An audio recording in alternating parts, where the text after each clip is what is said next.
So it is my absolute pleasure to introduce my colleague, Josh Roffman, who is probably well known to many of you on this in the seminar, but for those who don't, you can read the lovely bio that Jordan shared with us with all of this technical information. But it's just my delight to say that I knew Josh back when he first came and have watched the evolution of this work.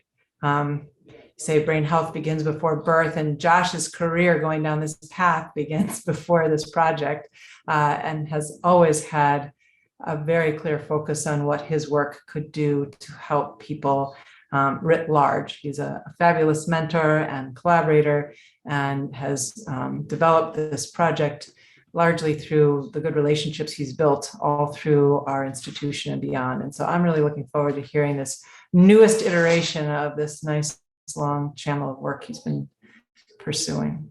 So with that, it's all you, Josh. Thank you, Randy, for the very kind introduction.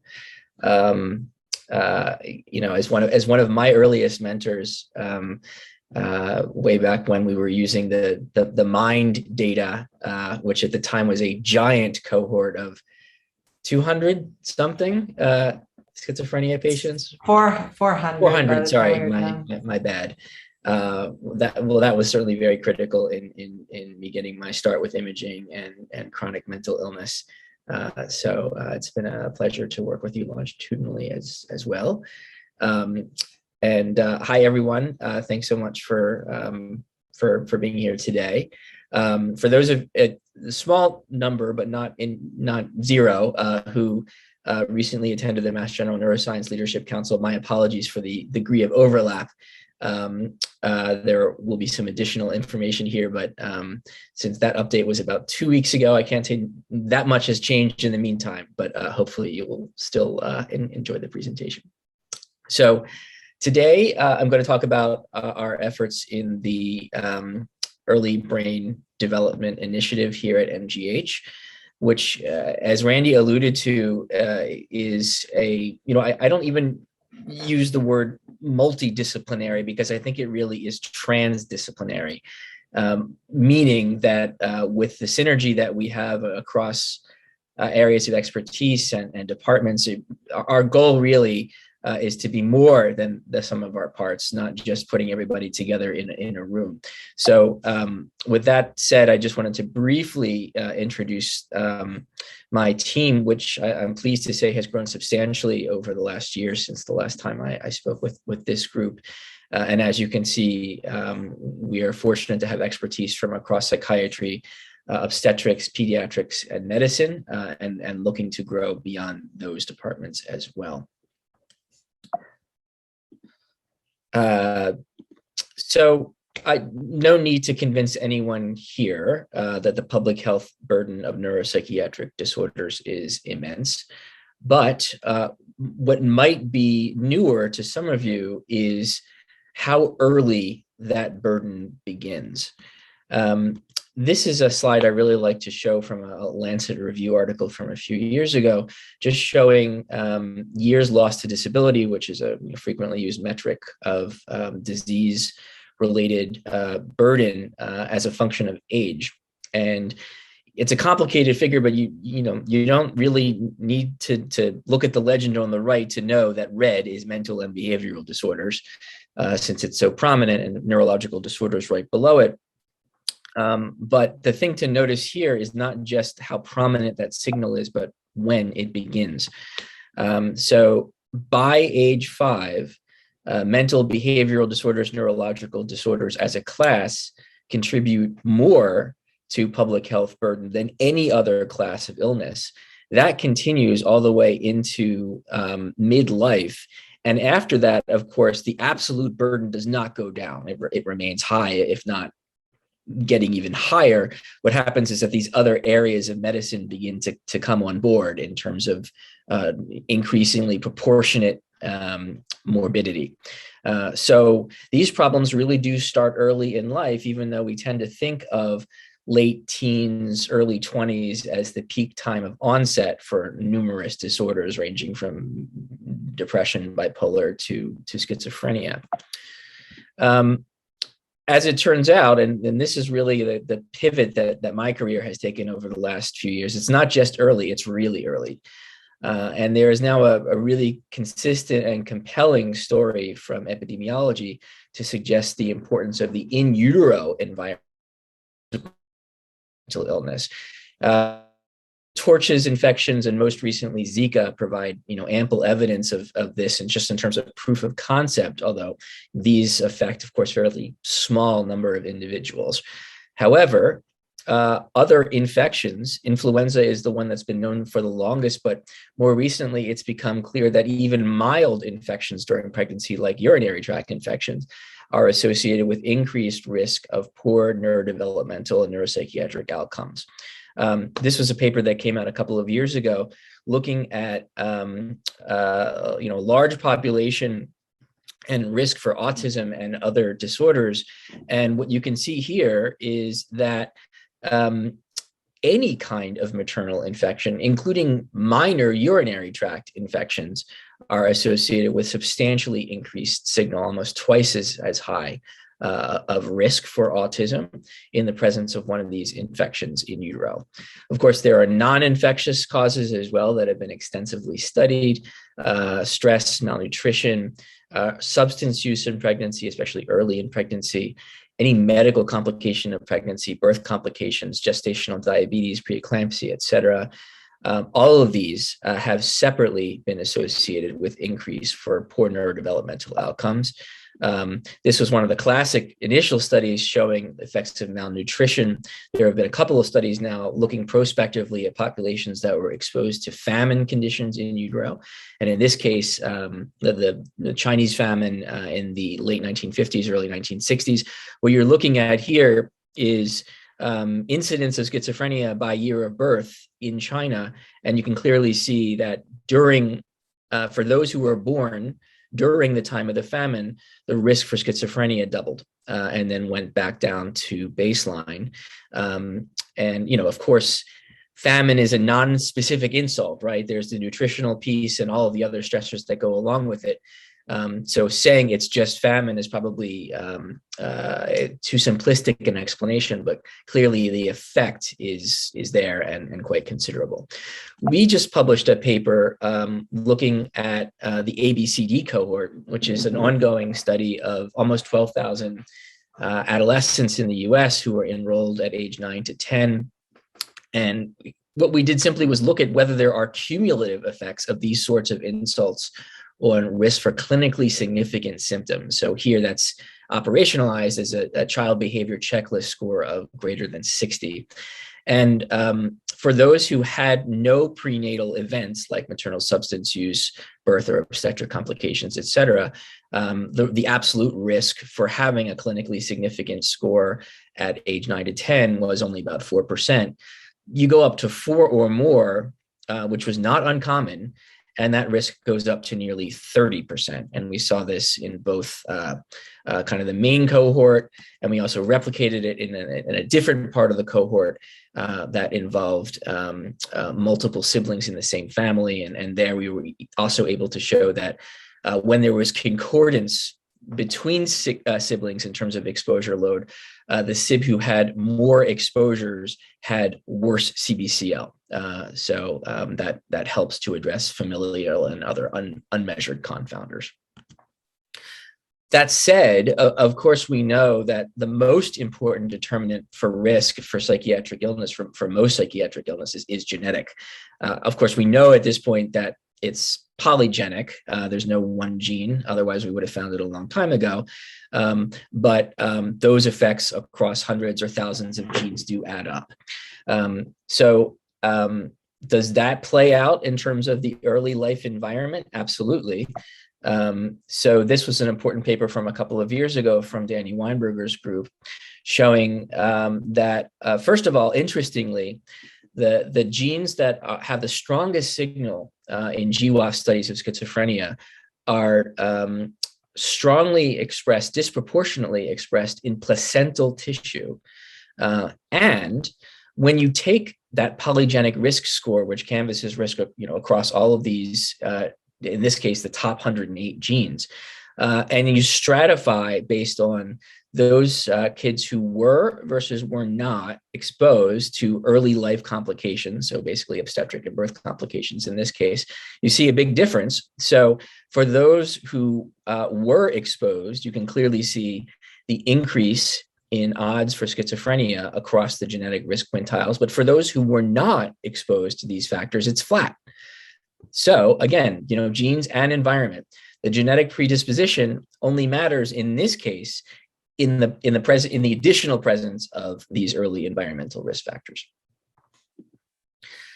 So what do we do with this information? What do you do if you have a family coming in thinking about having a child? There is loading on both sides of the family for psychiatric illness, telling the mom, try real hard not to have an infection or obstetric complication. It's not going to do it, right? You can't do that. It's just not a modifiable factor. And that's kind of the point. In psychiatry in general, we really don't have modifiable risk factors. That said, as we understand now, the prenatal environment is important, and therefore may be an opportune time to intervene, or at least to discover modifiable factors that reduce risk of illness. And the model there really is, of course, cardiology, where we now know that there are non-modifiable risk factors, of course, but at the same time, if you are, an older white, or actually, I'm not sure it's white. It's ethnicity that matters, but it's been so long since I studied this as an intern. It's deep in the recesses of my brain somewhere, but you get the point. You can have multiple non-modifiable risk factors, but if you exercise, have good diet, quit smoking, have stress reduction, then despite having those increased non-modifiable risk factors, you can still have a good outcome. So we started this initiative a few years ago with the goal of discovering, developing, and implementing early life interventions that reduce risk of neuropsychiatric illness in young people.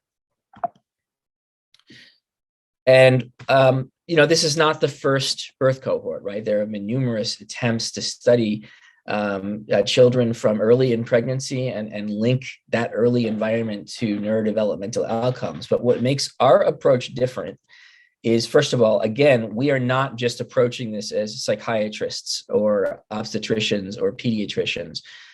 We are really joining forces here, not just in terms of thinking of the practicalities of the science of the studies, but the science itself and what questions are going to be interesting to pediatricians or obstetricians who are participating in this cohort.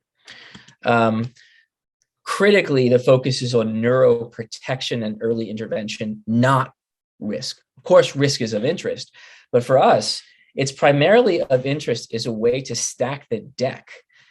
We want to study kids who are higher risk, not because we want to substantiate relationships between risk factors and outcomes, but rather, if we know someone is at high risk, but they do well, we want to know why they did well. Because that could have implications that are translatable to the general population. And finally, this is not just an observational cohort study, it's a learning birth cohort study. And I'll show you exactly what that means in a moment. This is kind of the overall model. And, of course, we start in the area of primary care and epidemiology to establish these relationships between exposures and outcomes. But then, we harness the translational neuroscience expertise that we have at the hospital, be it genetics, stem cell models, imaging, et cetera, to understand the underlying biology, develop these exposures down on the level of cell and molecular factors that are contributing to the signal, and then bringing it back out to the bedside or to the clinic in implementation studies. And the idea is we do this in waves.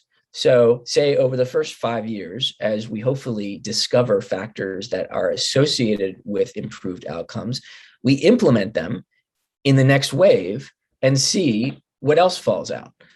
So the idea is an iterative cycle of hopefully better outcomes based on taking these elements and incorporating them into primary care. Remember, this is not psychiatry. This is women's health. It's pediatrics, especially, for families who have an older child and are thinking about having another one. It's certainly obstetrics. What I'll do now, and the cohort, the name of the cohort is, we tried to think of something catchy. Brain health begins before birth, or B4. So I'm going to take you now through several, thumbnail sketches of a few of our ongoing studies, just to give you a sense of what we're working on, but how it fits into this cyclical model. So first, there's the core cohort itself. And the idea is to try and enroll as many families as possible among the 3,700 or so who give birth at MGH every year. We just started enrolling in February, and we are now on pace, I'm happy to say, to hit our first kind of milestone, which is on average 1 B4 birth at the hospital per day. So of the 185 families that have been enrolled, we've already had 54 births, and we're rapidly approaching that one per day.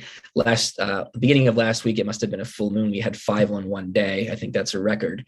But these kids are being studied before and after birth. So before and around birth, we have 5 time points where we are canvassing through surveys, routines, maternal mental health, maternal relationships. Again, looking at risk factors, but trying to look at the same time broadly for protective factors: sleep, diet, exercise, social support, excellent prenatal care, being involved early in prenatal care. Those are hypotheses. But nobody has really established a relationship yet between any of those candidate resiliency factors and improved outcomes for kids. There may be others that we're not even thinking about, and that's why we're trying to cast as wide a net as possible. And then the kids are followed out after birth at various time points. We are about to have the IRB approved for the first 2 years of follow-up, which will be every 6 months. And then beyond that, it will be every year. So that's kind of our core cohort. That being said, as I alluded to before, we are also very interested in high-risk kids who are high risk by virtue of, say, increased family history of psychiatric or neurological problems, or, as we're increasingly being able to quantitate polygenic loading, that factors in as well. Medical high-risk pregnancies, prenatal stress, prenatal infection. So all of these things, as I mentioned earlier, have been associated with poor outcomes. But I think at the same time, we have to recognize where we are at this moment in the middle of a pandemic, where 3 out of these 4 things are at play at the same time. So we know that women who are infected with SARS-CoV-2 during pregnancy are at substantially higher risk for obstetric and birth complications. We know, of course, that the pandemic, regardless of infection, has posed stressors for moms and families during pregnancy on an unprecedented scale. We know, reassuringly, that vertical transmission of SARS-CoV-2 is scant to non-existent. That said, with regard to infection itself, we are hardly out of the woods. So the famous cytokine storm associated with coronavirus infection has now been well characterized. IL6 Tnf alpha are 2 of the major players. And it turns out that IL6 crosses the placenta.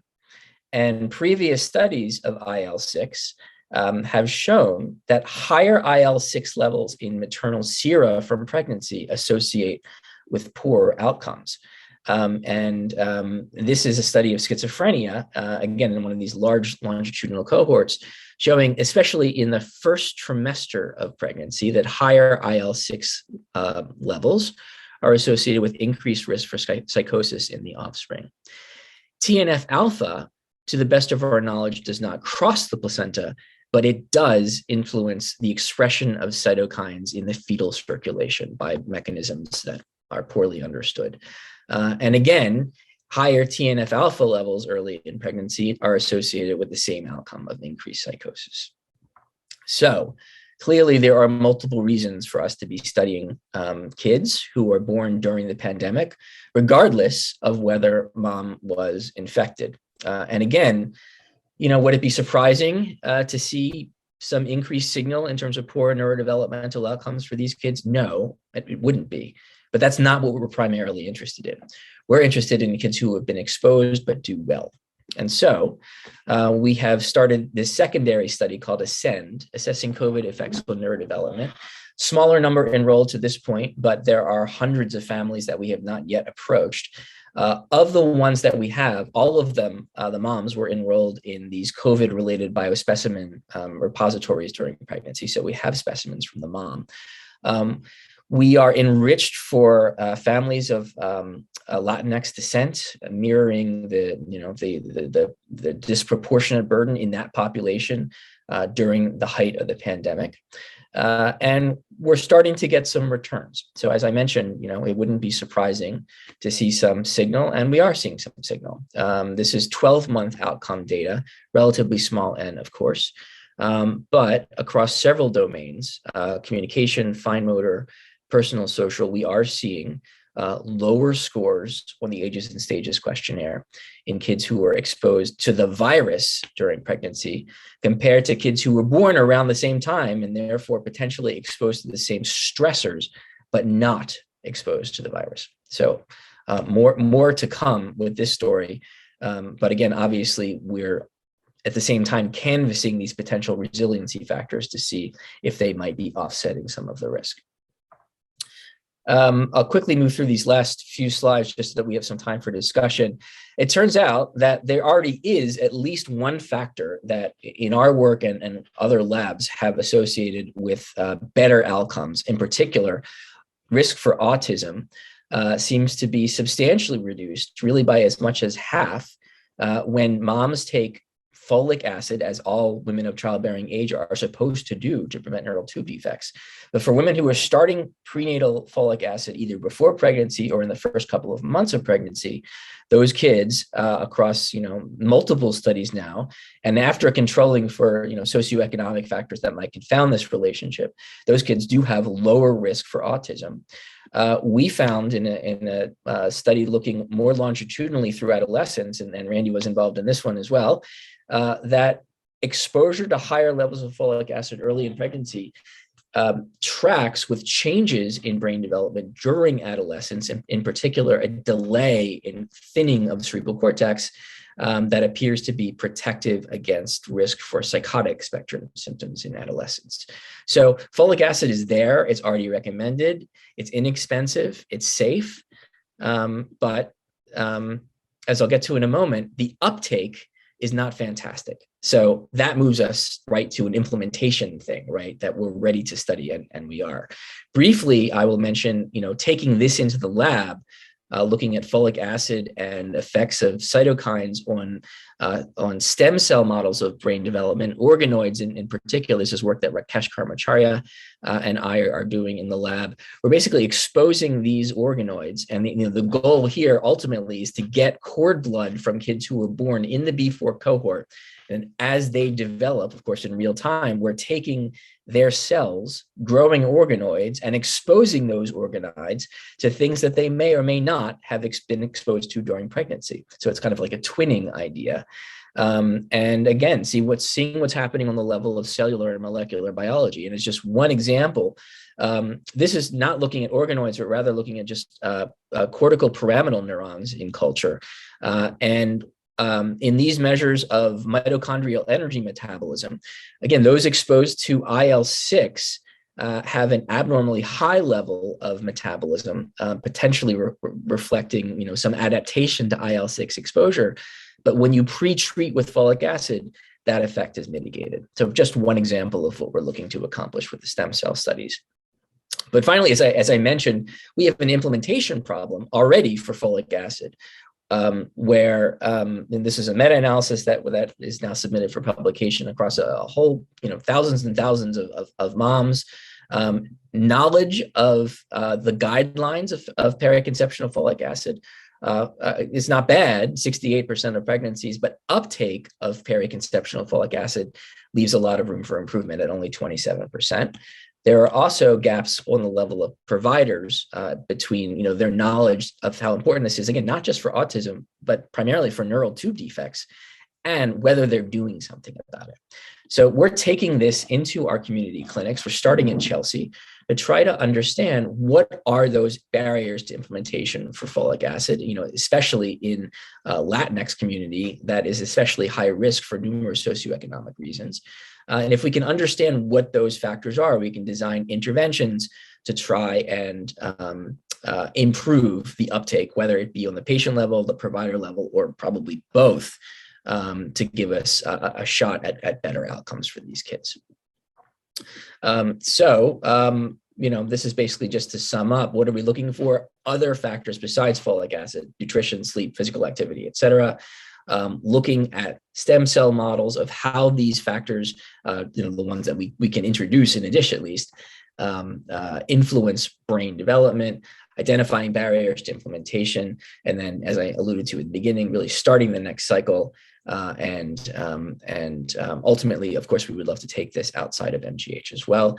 This is our website, which I encourage you to visit.